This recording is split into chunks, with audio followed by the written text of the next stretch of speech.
So we're seeing something really unusual happening in the real estate market right now. People expected COVID to cause a big crash in the market and see house prices plummet. You know what? That is happening. We are seeing some house prices kind of not necessarily drop, but a lot more inventory in certain areas. And then we're seeing other areas of the market, especially certain microclimates, exploding. Case in point, right now, there was a condo building in Austin, Texas. And about 3 months ago, there was only one unit for sale in that condo complex. You look back to now today, there's 31 units for sale in that metro complex. And this is running rampant all over metro areas as people are getting rid of their condos. Because think about, why does somebody live in a metro area? They live in there to have access to all the best restaurants, all the best nightclubs, all the things that being in the middle of a city give you. And when those free, awesome utilities are taken away from you, now you're just left with a small, overpriced area, and people are really concerned about being on top of each other. So if you are in a metro area and you do have a condo,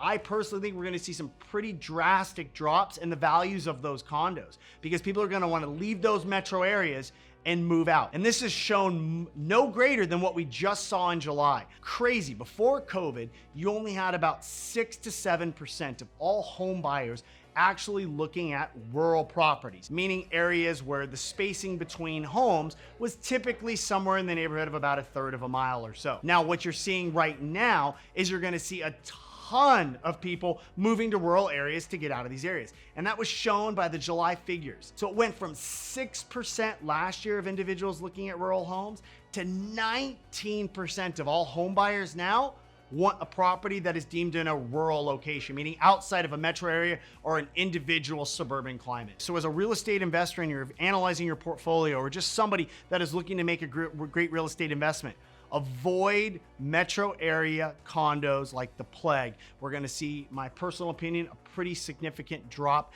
in those demand as that continues, and we're gonna see rural properties have a great demand going forward. So put your money where rural is and pull your money out where those metro areas are.